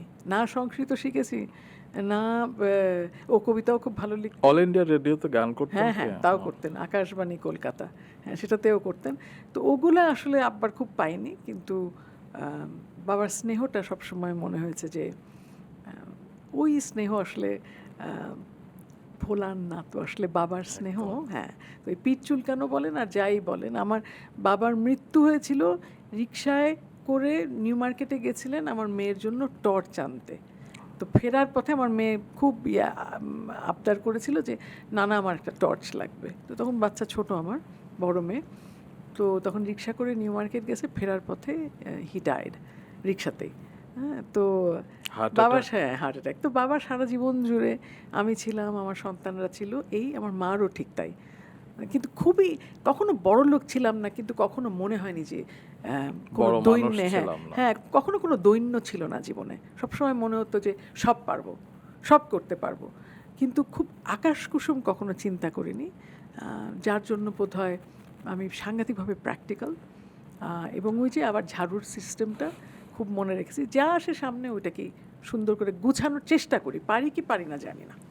তবে আপনি ছোটবেলা থেকে উচ্চভিলাষী ছিলেন না, তবে আপনি সবসময় অল্পতেই সন্তুষ্ট থাকতেন। আমি শুনেছি যে আপনি যখন এসএসসিতে খুব ভালো রেজাল্ট করলেন 1980 সালে, বাবা বলেছিলেন যে কি লাগবে, ছোট পেপার ওয়েট দিয়েছিল। ওইটা মানে আমি বলেছিলাম যে একটা পেপার ওয়েট, যেখানে ওই যে স্নো ফ্লেক্স হয় না, ওরকম একটা ওরকম দেখা যাবে, ওরকম তুষার কিছু একটা, ওইটা একটা ওরকম দাও পেপার। সেই পেপার ওয়েটে কি আনন্দ। তারপরে ইন্টারমিডিয়েটের সময়, হ্যাঁ, আর যখন ইন্টারমিডিয়েটে ফার্স্ট হলাম, হ্যাঁ তখন 2-in-1 চিন্তা করেন, এবং 2-in-1 সেটা চুরি হয়ে গেল। চুরি হওয়ার পরে আমার একটা বন্ধু তার একটা 2-in-1 আমাকে দয়া করে দিল, তাতেই কত আনন্দ। হ্যাঁ, কাজেই ওই অল্পের তুষ্টিটা তখন অনেক ছিল, এখনো আছে, এখনো খুব বেশি চাই না জীবনের কাছ থেকে। এবং ক্লাস 6 থেকে কলেজ পর্যন্ত আপনার নীল রঙের একটা টিফিন বক্স ছিল। বাবা রুমান, আপনি তো ফুল অন হয় সব শুনেছেন না, কোথা থেকে আপনি এগুলো পেয়েছেন আমি জানি না, কিন্তু এটা সত্যি। আরেকটা আছে বাদামি রঙের স্কুল ব্যাগ। হ্যাঁ, বাদামি স্কুল ব্যাগ। টিফিন বক্সটা যেটা নীল ছিল সেটা আবার কোনা ভেঙে গেছিল, কিন্তু ওই ভাঙা টিফিন বক্স দিয়েই কাটিয়েছি। কখনো মনে হয়নি যে একটা নতুন টিফিন বক্স দরকার। ওই প্রত্যেক দিন আম্মা ওই স্যান্ডউইচ বানাতো, ডিমের স্যান্ডউইচ, জেলি স্যান্ডউইচ, হ্যাঁ, এবং আম্মা ওই যে তখন তত কিছু ছিল না, যে খুব পাতলা ন্যাপকিনে ভিজিয়ে, পানি ভিজিয়ে ওটাকে নরম করে এটা দিত। প্রত্যেক দিন একই খাওয়া খেতাম। আমার বন্ধুরা অনেক কিছু খেত, কিন্তু আমি খেতাম না। এবং আমাকে একসময় বলে, আমি এত মোটা ছিলাম, আমার বন্ধুরা সব আমাকে ফ্যাটসো বলতো। তো একদিন বাড়ি গিয়ে খুব কেঁদেছি, বলছে আম্মা আমাকে সবাই ফ্যাটসো বলছে। আম্মা পরের দিন প্রিন্সিপালের কাছে চলে গেছে ফিকারনেসে। প্রিন্সিপালের কাছে গিয়ে হঠাৎ করে দেখি ক্লাস করছি আমরা, হঠাৎ ডাক, প্রিন্সিপালের কাছে সবাইকে ডেকেছে। সবাই আমরা ভয়ে ঢুকেছি যে আমরা নিশ্চয়ই কোনো অপরাধ করেছি। ঢোকার পরে দেখা গেল আমার মা ওখানে বসে আমার মা রীতিমতো কমপ্লেন করেছে যে আমার মেয়েকে ফ্যাটসো বলা হয় কেন। তো এখন যেটাকে আমরা বডি শেমিং বলি, আমার মা সেই যুগে কমপ্লেন করছে। আমার তো মনে হচ্ছে ধরনী দ্বিধাও আমি এখনই ঢুকি, কিন্তু আমার সব বন্ধুরা যারা কাছের বন্ধুরা, তারপরে আমাকে আর কেউ সাহস করে মোটা বলতে পারেনি। বাহ, মানে সত্যি কথাটা ওরা সাহস করে বলতে পারেনি, আমার মার ভয়। বাহ। তো এই যে সেই সময় আপনি যা ছিলেন এখনো তো তাই আছেন, তাই। আপনার শাড়ি চুড়ি কানের দুল কোনো না, কিছুর কিছু মধ্যে আসলে কোনো মোহ নাই। নির্লোভ থাকা আসলে কতটা জরুরি এবং নির্লোভ থাকা কতটুকু সম্ভব আসলে এই যুগে স্পেশালি? নির্লোভ থাকাটা খুব জরুরি। মানে এটা আজকে যে আমার হয়েছে সেটা না, আমি অনেক দিন থেকে আমি আসলে অত লোভ পছন্দও করি না, কারণ আমার ভয় হয় যে আমার অনেক যদি শখ করি তাহলে তো সেই শখ না মিটলে কষ্ট লাগবে। হ্যাঁ, তো ওই কষ্ট হয়তো বা চিন্তা করে করে নিজেকে কন্ডিশন করে ফেলেছি যে লোভ খুব বেশি নেই জীবনে।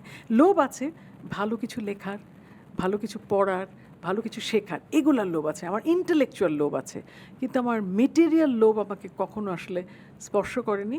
আর যদিও কখনো মনে হয়েছে যে আমার এই ব্যাগটা দরকার বা এইটা কিছু, আমি 14 বার ভেবে তারপরে আমি ডিসিশন নিয়েছি এই জিনিসটা কিনবো, ওই রকম লোভ আসলে করিনি। এবং নির্লোভ থাকাটা আসলে মনে করি একটা বড় অর্জন যে কোনো মানুষের জন্য। নির্লোভ না, আমি লোভ তো আছেই, কিন্তু আন্ডার কন্ট্রোল। ওকে। আপনি আপনার প্রথম উপার্জন করেছিলেন কি টিউশনি করে? হ্যাঁ, সব সময় একেবারে 15 বছর বয়স থেকে। এবং বাবা বেশি বেতন পেতেন না তখন, কষ্ট হতো সংসারে, তো তখন টিউশন করা শুরু করলাম। প্রথমে করলাম আমাদের বন্ধুদের ছোট বোনদেরকে পড়ানো শুরু করলাম, তারপরে আস্তে আস্তে দেখা গেল বন্ধুদেরকে পড়াচ্ছি। তো পরীক্ষার আগে বন্ধুরা এসে যেত, তো আমার মা রেন্দে আমাদেরকে খাওয়াতেন, আর আমি তখন টাকা নিতাম না, কিন্তু ছোটবেলায় বেশ কয়েক বছর টাকা নিয়েছি। বাহ, ছোটবেলার কথা হচ্ছিল, তো ছোটবেলা কিন্তু আপনি তারকাই ছিলেন, এখন যেমন তারকা, ছোটবেলা থেকে তারকা। তো 7 বছর বয়স থেকে আপনি বিটিভিতে এসো গান শিখিতে আপনি যুক্ত ছিলেন এবং খালামনের খুব প্রিয় ছাত্রী ছিলেন। ময়না, ওনার নাম তো মিনা, আমরা ময়না ডাকতাম। মানে ওনার নিজ সামিরা ছিল, আর বরবু ছিল, নাশিদ ছিলেন, সব তো বলতো। হ্যাঁ, ওনার বলতেন ময়না, তো আমিও সাথে সাথে ময়না ডাকতাম। হ্যাঁ, ভীষণ। সে তখন আমরা সা সা সা সা, সাত স্বরের রাজা আজাদ রহমান সুর করেছিলেন, সেইগুলা গাইতাম। হ্যাঁ, সত্যি। এবং আপনি নতুন কলিতে পুরস্কারও পেয়েছিলেন। হ্যাঁ, সেটা তো উচ্চাঙ্গ সঙ্গীতের জন্য। বাহ। এবং আপনি শুদ্ধ সঙ্গীত শিখতেন বোধহয় ওমর ফারুকের কাছে। অনেক দিন, অনেক বছর। কেন যে বাবা মা কি আশা করে আমাকে দিয়ে এই শুদ্ধ সঙ্গীতের ক্লাস করাতেন আমি জানি না, কারণ শেষ পর্যন্ত তো গান গাইনি। ও, আমি ভাবলাম আজকে একটু নমুনা না, শুনতে এই চাইবো। অসম্ভব, অসম্ভব। এই হেরে গলায় কে গান শুনলে আপনার এই পডকাস্ট যত দেখছে কেউ আর দেখবেও না। না, তবে গানের পাশাপাশি আপনি আবৃত্তিও করতেন, অভিনয় করতেন, সব বিতর্ক করতাম। করতেন। আসলে না, আবৃত্তি অথবা অভিনয় অথবা গান সবগুলোই বাবা মার জন্য করা, বিতর্কটা একেবারে নিজের জন্য। সব সময় আমি এর তর্কে সবসময় সবার সাথে জড়াতাম, বিতর্কটা খুব আনন্দ লাগতো করতে। আর যখন ওই ইঞ্জিনিয়ারিংয়ের ছেলে টেলেদেরকে হারাতাম তখন আরও ভালো লাগতো। আর বিতর্কে একটা মজা ছিল যে অনেক স্কুল কলেজে সবাই তখন তো আর মেয়েদের ডিবেট ছেলেদের ডিবেট এগুলো আলাদা ছিল না, তো তো অনেক বন্ধু হয়েছে সেভাবে। অনেক ইকবালকে যে বললাম, ইকবাল হাবিব বন্ধু, কিন্তু ওই একটা আমাদের ডিএসপিএস বলে, Dhaka Society for Public Speakers, নিজের আর কিছু পারছি না একটা বানিয়ে ফেললাম এটা। তো তখন আমরা সবাই গিয়ে ওখানে বসে নিজেদের মধ্যে আমরা ওই পাবলিক স্পিকিংটা প্র্যাকটিস করতাম, ওইভাবে ইকবালের সাথে বন্ধুত্ব। বাহ। পরবর্তীতে আপনি যখন এসএসসি পরীক্ষা দিলেন, যেটা আমি বলছিলাম যে খুব ভালো রেজাল্ট করেছিলেন, 1980 সালে ভিকারুননিসা নূন স্কুলের পক্ষ থেকে যখন আপনি পরীক্ষা দিয়েছিলেন মেধা তালিকায় তৃতীয় হয়েছিলেন, এবং এইচএসসি 1982 সালে মেধা তালিকায় প্রথম। মাই গড! কেন? এটা এমন কিছু না, এমন কিছু না, কিছু না আসলে। আমাদের সময়, আমি কিন্তু স্ট্যান্ডের যুগেরই মানুষ, এবং আগে যখন হয় না যে স্ট্যান্ড যারা করতো তাদের ছবি পত্রিকায় ছাপা হতো, হ্যাঁ, বা ছাপা আপনার হয়েছিল। ছবিও ছাপা হ্যাঁ, হয়েছিল। হয়েছিল। বাহ। অনেক এবং উৎসাহ সাংবাদিক পেতাম। আপনাকে প্রশ্ন করেছিল বড় হয়ে কি হতে চাও? জার্নালিস্ট।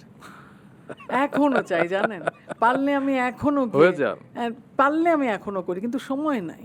সময় তো, সময়ের কাছে হার মেনে গেছি আসলে। এত কিছু করতে হয় যে এখন জার্নালিজম করতে পারি না। আমাদের নিজেদের একটা ছোট চ্যানেল আছে, মাঝে মাঝে মনে হয় একটা টক শো করলে কি হয়, পরে মনে হয় যে না থাক, আর কত আর কত। পরবর্তীতে আপনি ঢাকা বিশ্ববিদ্যালয়ে ইংরেজি সাহিত্যে ভর্তি হয়েছিলাম, কিন্তু ঢাকা ইউনিভার্সিটিতে আমার একটা সমস্যা হয়েছিল তখন একটা প্রোগ্রামের জন্য ফজল রহমানির সাথে। তখন টেলিভিশনে বোধহয় কিছু একটা বলেছিলেন, তারপরে বলেছিলাম, ওইটা আনএডিটেড গেছিল। আচ্ছা। না, আনএডিটেড না, সরি, এডিট করেছিল, কিন্তু মানে বিপক্ষের কোনো একটাও কোনো তখন যুক্তি তারা রাখতে দেয়নি। হ্যাঁ, তো তখন ওগুলো কেটে দিয়েছিল। তো যখন আমি বিয়ে করেছি, যখন আমি উপস্থাপনা করেছি, শুধুমাত্র ওই জায়গাগুলোই ছিল, এডিটের সময় আমি ছিলাম না, যার জন্য একটা বড় ঝড় আমার জীবনের উপর দিয়ে যায়। তখন মনে হয়েছিল যে খুব ভেঙে গেছিলাম, মনে হচ্ছিল জীবনে আর কিছুই করতে পারবো না। তারপর জোর করে বিএ পাস কোর্স করলাম সেখানে ইডেন কলেজে? তখন ওইটাতে মোটামুটি আবার ফার্স্ট ডিভিশন, হ্যাঁ ফার্স্ট ডিভিশন ফার্স্ট।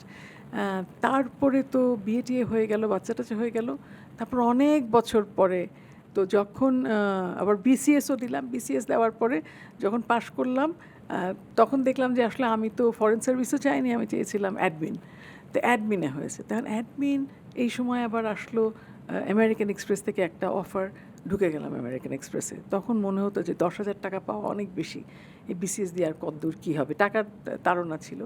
তো যাই হোক আর কি, তারপরে অনেক অনেক পরে এসে আমি ইস্ট ওয়েস্টে ভর্তি হলাম। 20 বছর পরে? হ্যাঁ, ভর্তি হলাম। ওই যে জীবনে মা খুব শখ ছিল যে আমি পিএইচডি করব, মার খুব শখ ছিল। আমার মনে হয়েছিল যে আমার জীবনটা একেবারে বৃথা যদি মার কথাটা না শুনি। তো সেই কারণে যাদবপুর ইউনিভার্সিটিতে পরে পিএইচডি করি, কিন্তু তার আগে আমি মাস্টার্স করি ইস্ট ওয়েস্টে। সেখানেও প্রেসিডেন্ট মেডেল পেয়েছিলেন? হ্যাঁ, প্রেসিডেন্ট মেডেল পেয়েছি, এবং মেডেলটা একেবারে খুব পাতলা, কিন্তু ওইটা আমার জীবনের সবচাইতে বড় সম্পদ বলে আমি মনে করি, এখনও আছে আমার কাছে সেটা। সো ওইটা তারপরে পিএইচডি যখন করলাম 6 বছর লাগিয়ে করেছি। একদিকে ব্যবসা করেছি, একদিকে প্রত্যেক উইকেন্ডে চলে যেতাম, কাজ করতাম ওখানে। এটাই আমার প্রশ্ন, যে এত ব্যস্ততার ভিতরে পিএইচডি 5-6 বছর, তাও আমি শুনেছি যাদবপুর ইউনিভার্সিটিতে আপনি এমন একটা প্রাইমারি রিসার্চ নিয়ে আপনি কাজ করেছেন, এবং আপনার পিএইচডি নিয়ে বোধহয় 30 বছর পরে অনেকে কাজ করতে পারবে, এরকম কিছু একটা। তা জানি না কে কতদূর ভালো রিসার্চ করেছে, কিন্তু প্রাইমারি রিসার্চ ছিল, এটা ঠিক। একটা পুরনো পাবলিশিং হাউস নিয়ে, প্রফেসর পুরুষোত্তম লালের। তো সেটার উপর এখন বইটা লিখছি। তো থিসিসটাকে এখন বই বানাচ্ছি, যেটা প্রকাশক একটা পাওয়া গেছে নিউ দিল্লিতে। তো আমি আশা করি যে সেখানে পাবলিশ করব। তো ওই মানে পুরো জিনিসটা আসলে মানে আমি যেদিন পিএইচডি করলাম, আমার সেদিন মনে হলো যে আমার ছেলেও গেছিলো দেখতে, আমার মেয়েও গেছিলো, এরা সবাই আমি যখন নিচ্ছি তখন মনে হয়েছে যে সবাই ওখানে ইয়াং, তার মধ্যে সবচাইতে বুড়া মানুষটা আমি। কিন্তু আই এনজয়েড দ্যাট মোমেন্ট, এবং আমার সবচাইতে fulfilling moment in my life. কিন্তু পিএইচডি করে লজ্জা লাগে যখন কেউ বলে ডক্টর রুবানা, আমার খুব লজ্জা লাগে। কেন? না, আমার লজ্জা লাগে আসলে, আমার খুব মনে হয় যে এটা কেমন কথা। না ঠিক আছে, নামের পাশে পিএইচডি সেটা এক কথা, কিন্তু ডক্টর রুবানা হকটা আসলে আমার মনে হয় একটা ভুল সম্বোধন। যাই হোক, ওইটা আমার অহংকারের সময় ছিল না, মুহূর্ত ছিল না, কিন্তু সবচাইতে আনন্দের মুহূর্ত ছিল। আমি আশা করি এরপরে বই একটা অথবা দুটা বই লিখে আরও বেশি আনন্দ পাবো, এবং আমার মনে হয় সেগুলোই আমার জন্য অনেক বড় প্রাপ্তি অবশ্যই হবে। পড়াশোনা নিয়ে আরও কিছু কথা ছিল, যে নিউ ইয়র্ক ইউনিভার্সিটিতে আপনি লেকচারার হিসেবে না, এনওয়াইউতে আমি এক্সিকিউটিভ ইন রেসিডেন্স ছিলাম, ওদের স্টার্নে 1 বছর কিছু ক্লাস নিতে হয়েছে, এমন কিছু না। এবং যেখানে আপনার পড়ার কথা ছিল, এবং $12,000 তখন দরকার ছিল। রোমান, আপনি তো আমাকে লজ্জা দিচ্ছেন। I wish I knew more about you. আমার আপনার উপরে অনেক হোমওয়ার্ক করে আসা উচিত ছিল আসলে। আই এম ডিপলি অনার্ড যে আপনি এত কিছু জানেন। হ্যাঁ, $12,000 তখন দেওয়ার কেউ ছিল না, আমার বাবা মা এফোর্ড করতে পারতেন না তখন। একজন মানুষ এসে আমাকে বলেছিলেন আমি তোমাকে টাকা দিব, নেইনি। সেটা হলো লুবনা মরিয়ম। আচ্ছা, আমাদের স্বনামধন্য নৃত্যশিল্পী। হ্যাঁ, তো লুবনা আপা কিন্তু ভালো, উনি কিন্তু সংস্কৃত নিয়ে পড়াশোনা করেছেন পরে, উনিও আমার একজন আইডল। লুবনা আপা এসে বলেছিলেন, লুবনা আপা আর সুফি ভাই বলেছিলেন যে আমরা টাকাটা দিই, নেইনি, কিন্তু সেটা সারা জীবন মনে রেখেছি আমি। সেটা বিপদের সময় যারা পাশে থাকতে চায় তাদের কিন্তু আমরা মনে রাখি। ওটা কিন্তু আমার নেটওয়ার্কিং করে হয়নি, এই যে বলছিলাম না, ওটা হচ্ছে একটা ভালো মানুষের একটা পুরস্কার। হার্ভার্ড ইউনিভার্সিটিতেও তো আপনি ফেলো ছিলেন? হ্যাঁ, হার্ভার্ডের এশিয়া সেন্টারে ফেলো ছিলাম, সেটাও 1 বছর। আসলে এই অ্যাফিলিয়েশনগুলোকেও খুব বড় করে দেখার কিছু নেই, এগুলো সম্মানের একটা ব্যাপার। কেউ দিলে মানে সম্মানিত বোধ করি। এবার আশা করি নিউ ইয়র্ক ইউনিভার্সিটি লন্ডনে একটা ক্যাম্পাস খুলেছে, ওইখানেও হোপফুলি একটা ফেলো হচ্ছে বোধহয় আমি অগাস্ট থেকে। কারণ আমার জাস্ট একটা ঠান্ডা মাথায় বসে পড়া আর লেখার জায়গা দরকার, মাথাটাকে পরিষ্কার করতে চাই আসলে। তো ওই ঝাড়ু দিয়ে পরিষ্কার করবো মাথাটা, তো ওইটার জন্য একটা জায়গা দরকার। এই কারণে এই সংশ্লিষ্টতাগুলোকে আসলে আমি মূল্য দিই অনেক বেশি, আর কিছু না। তো এবার ব্যবসায় আপনার যুক্ত হওয়ার গল্পটা শুনবো এবং সেই সাথে সম্পূরকভাবে আমাদের প্রয়াত আনিসুল হকের প্রসঙ্গ চলে আসে এবং আপনাদের পরিচয় হয়েছিল অনেক আগেই বোধহয় যখন অন্তরালে প্রোগ্রামে সাথে তিনি উপস্থাপনা করতেন এবং আপনি তাকে খুব একটা পছন্দ করতেন না। আমার মাকে পটিয়েছিল আসলে। আমার মাকে পটিয়ে আমাকে বিয়ে করেছিল। আবার আমার মাও বেশ মানে তার বিশাল ফ্যান ছিল সেই জন্য। আপনারা 1991 সালে বোধহয় বিয়ে হয়েছিল। ওকে, তারপর আপনি 1994 সালে যুক্ত হয়েছিলেন তার সাথে 94 ব্যবসা। শেষে 95 প্রথম দিকে। সেটি কিভাবে? ওই আনিসের হঠাৎ করে অনেক ব্লাড প্রেশার হয়ে গেছিল, তো তখন গ্রিন রোডে একটা ফার্মেসিতে গেলে গিয়ে ওই প্রেশার মাপতো। তো সেখানে ওকে ডাক্তার বলে আপনি কেন ব্যবসায় যান না?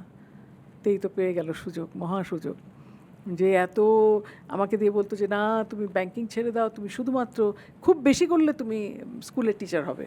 হ্যাঁ, এত বড় ফেমিনিস্ট সে। শেষ পর্যন্ত গিয়ে যখন ফার্মেসিতে বললেন যে আপনি কেন আসেন না ব্যবসায়, তখন আমাদেরকে তাকিয়ে বললো যে চলে আসো। তো তখন অনেক পার্টনার ছিল ওদের, তো ওইটার মধ্যে গিয়ে তো আমার নিজেকে মানাতে হয়েছে। আস্তে আস্তে ঢুকলাম মতিঝিলে বোধহয় বসতেন। মতিঝিলে, হ্যাঁ 93 মতিঝিলে বসতাম আমরা তখন। তো তারপর আস্তে আস্তে আমরা আলাদা হলাম, কারণ আমাদের সবারই বাচ্চা কাচ্চারা বড় হয়ে যাচ্ছিল। হওয়ার পরে এই আলাদা হওয়ার পরে তো ব্যবসা দেখতে শুরু করলাম। আনিস তখন ছোটা শুরু করলো এই অন্য বিজিএমইএ, তারপরে এফবিসিসিআই, সার্ক চেম্বার, এগুলা করলো। তারপরে মেয়র, তার যাত্রাটা তো আবার অন্য ধরনের। তো পেছন থেকে যতটা পেরেছি আমি চেষ্টা করেছি তাকে। তো আপনি যখন যুক্ত হলেন তখন কটি প্রতিষ্ঠান ছিল তখন আপনাদের? আমরা যখন আলাদা হলাম তখন মাত্র 4 লাইনের একটা ফ্যাক্টরি ছিল। এখনও আমরা খুব বড় না, কিন্তু এমন কিছু করি না, কিন্তু তারপরেও মানে গ্রুপ টার্নওভার তো মোটামুটি আছে, কিন্তু গার্মেন্টসকে আমরা খুব বড় করিনি। গার্মেন্টসটা যেরকম ছিল তার থেকে 8 গুণ বাড়িয়েছি হয়তোবা। সেটা খুব সহজ ছিল সেটাও বলবো না, আবার খুব কষ্টের ছিল সেটাও বলবো না। আগে তো বাইরেরা অনেক টাকা দিত, এখন তো আর দেয় না। এখন অনেক চ্যালেঞ্জিং আমাদের জন্য, এবং প্রতিনিয়ত আমাদের এক্সপোর্ট কমে দেশের। আমরা চেষ্টা করি আসলে একটু বেটার প্রোডাক্ট করতে। আপনার কি মনে হয় এই ক্ষেত্রে আমাদের যে গার্মেন্টস সেক্টরের আসলে অ্যাম্বাসেডরশিপের কোনো একটা ঝামেলা আছে, কিংবা আমরা ঠিকঠাকভাবে বাইরের দেশগুলোর কাছে নিজেদেরকে প্রেজেন্ট করতে পারছি না? আমরা অ্যাম্বাসেডরশিপ এর প্রবলেমের চাইতে বেশি হলো যে যে কোম্পানিগুলো আমাদের সাথে ব্যবসা করেন, এই ব্র্যান্ডস আর রিটেলাররা, তাদের তো আসলে মুখ্য চিন্তাটাই হলো যে তাদের মুনাফা কী করে হবে, তাই না? তো যেটা কাস্টমারকে তারা বিক্রি করেন ধরেন $50, আমরা হয়তো বা পাই সেটার জন্য $5 থেকে $6। হ্যাঁ, তো সেটার মধ্যে শ্রমিকের বেতন থেকে শুরু করে র মেটেরিয়াল ইম্পোর্ট থেকে শুরু করে সব করতে হয়। তো আমরা একসাথে যে হয়ে কথা বলবো সেটার জায়গাটাও খুব কষ্টের। কারণ দেখেন এত ফ্যাক্টরি হয়ে গেছে বাংলাদেশে, একজনের হয়তো বিশাল ফ্যাক্টরি, পাশে একটা ছোট ফ্যাক্টরি। তো যার বিশাল ফ্যাক্টরি সে যে কোনো দামে নিয়ে ফেলছে অর্ডার, পাশের ছোট ফ্যাক্টরিটা সাফার করছে, সে কোনো অর্ডার পাচ্ছে না।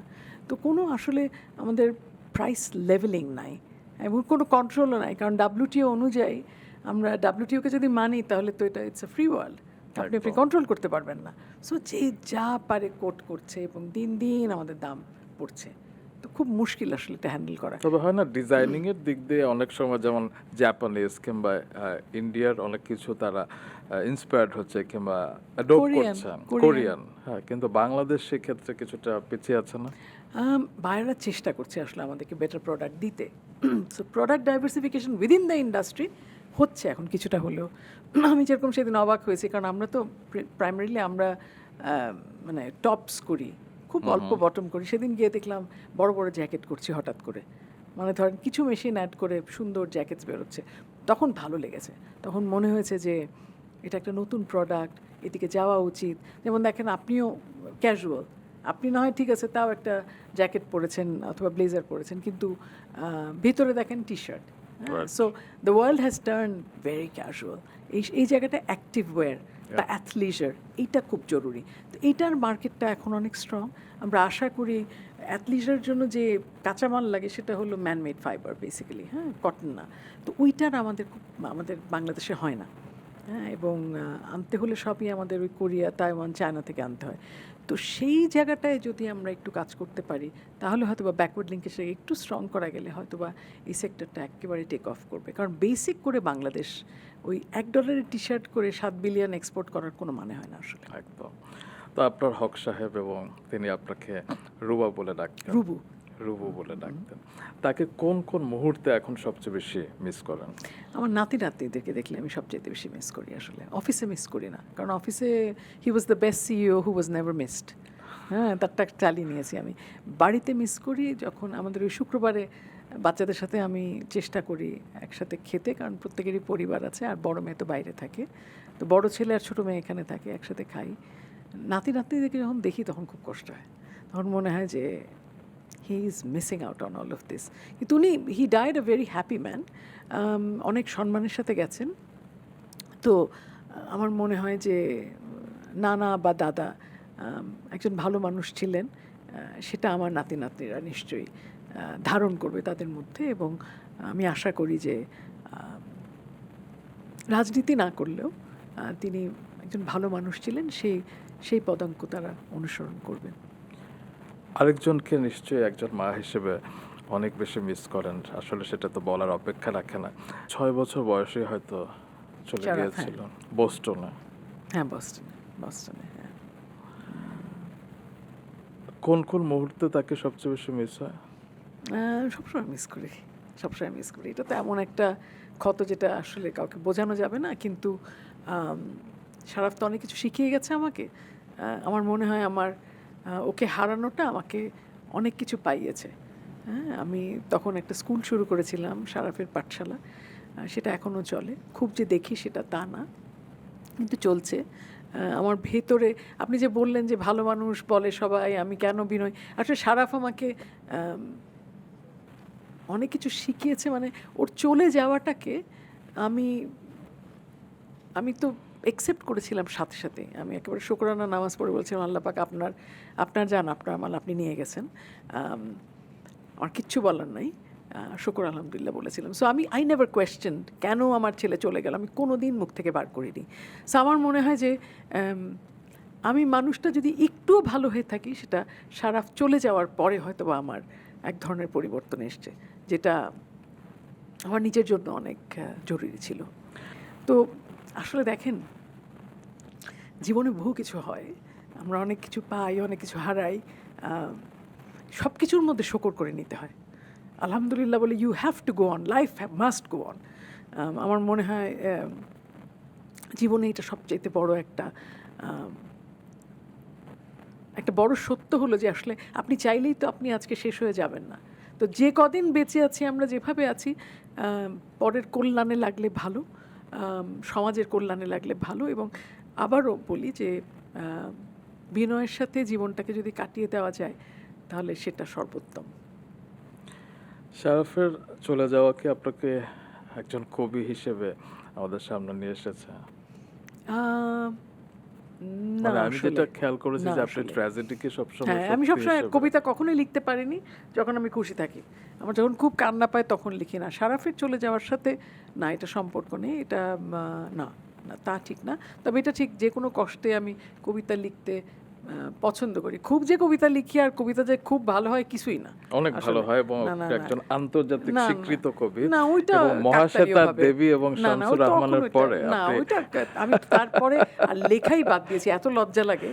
এটা আমি একটু মানে দর্শকদের জানাই যে আপনি মহাশ্বেতা না, দেবী এবং প্লিজ, এটা শামসুর বলবেন না। রহমানের না, পরে না, এবং ওইটা আপনি ওনাদের সাথে সার্ক তো কোনো- সাহিত্য পুরস্কার না, পেয়েছেন। সেটা তো কোনো ইস্যু না, সেটা আবার ইংরেজিতে, তাও আবার। Wow wow. না, ওয়াও না, আসলে আপনার বইটার নাম কি ছিল? Time of my life. Right. খুব কষ্টের সময় লেখা। আমি শুনেছি যে আমাদের প্রয়াত আনিসুল হককে নিয়েও আপনি 30 থেকে 35টি কবিতা লিখেছেন তার চলে যাওয়ার পরে। ওগুলো আমরা কবে পড়তে পারবো? হ্যাঁ, আমি আসলে 60টা কবিতার রেডি আছে, কিন্তু প্রত্যেকবার যতবার কবিতা পড়ি ততবারই মনে হয় এটা কিছুই হয়নি। সো আপনি যতই নিজের লেখা পড়বেন, আগামীকাল যদি এটাকে আবার রিভাইজ করেন, দেখবেন মনে হবে যে কিচ্ছু হয়নি। সো ওইটা করতে করতে, ওই ঘষা মাজা করতে করতে এখনও বার করতে পারিনি, কিন্তু আশা করি এই বছর চেষ্টা করব বার করতে, যদি আমার অন্য 2টা বইয়ের কাজ আমি এগিয়ে নিতে পারি, তাহলে হয়তো বা কবিতা। আর যদি সাহস যদি কুলায়, আসলে সাহসই হয় না আমার আসলে। অন্য দুটো বই কি? একটা তো আমার থিসিসটা যেটাকে বই বানাচ্ছি, আরেকটা হলো অনেক রেডিমেড গার্মেন্ট ওয়ার্কার আমরা ওই এশিয়ান ইউনিভার্সিটি ফর উইমেনে পাঠিয়েছিলাম। তো তারা ভালো করেছে, তাদের গল্পটা আসলে কেউই বলেনি, ঠিক মতো বলা হয়নি। তো আমার মনে হয় যে সুবিধাবঞ্চিত যারা, তাদেরকে যদি সুযোগ দেওয়া হয় তারা অনেক কিছু করতে পারে, সেই গল্পটা লেখার একটা চেষ্টা করছে। বাহ। তো কবি সত্তা নিয়ে যেহেতু কথা বলছি, কবি আমার সামনে বসে আছে, একটা কবিতা তো না আসলে দর্শক আমাকে পিটাবে। রুমান, এটা তো প্রথমত ইংরেজিতে এবং খুবই খারাপ, হ্যাঁ, কিন্তু একেবারে খুব কষ্টের মধ্যে যখন আনিস চলে গেল, ঠিক তারপর একটা ছোট্ট কবিতা লিখেছিলাম। আপনি আমাকে আগে বলে দিয়েছিলেন বলে আমি সেটা স্ক্রিনশট নিয়ে রেখেছি। আমি দেখি যদি এটা কোনো কিছু হয়ে থাকে তাহলে কবিতাটার নাম হলো, মাফ করে দিয়ে, হ্যাঁ, খারাপ হলে তো খারাপই, কিন্তু কষ্টের কবিতা। এটার নাম হলো voila. Voila is French. People worry about living in empty houses that invite soliloquy, burglars, and break-ins. I live alone, with no locks on my doors or suitcases, unlocked and open, free from even shadows and the most intense shades of solitude.